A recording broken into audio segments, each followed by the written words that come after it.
Hi everyone, I'm Error Slayer and today I'm going to show you how to add a thumbnail to a Facebook video. First, upload your video. Once the video has finished uploading, click the edit button in the upper left corner of the video preview. If the edit button is not visible, your video has not yet finished being uploaded to Facebook. Then click the Change Thumbnail tab.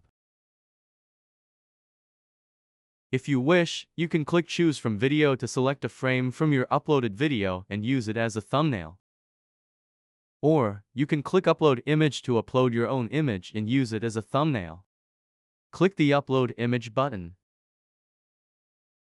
Then select the thumbnail you want to upload and click the Open button.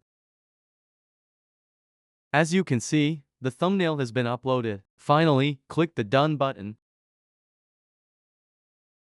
Your video is now ready to be shared. I hope this how to add a thumbnail to a Facebook video guide video was helpful. Don't forget to subscribe to my YouTube channel and like the video. Have a great day.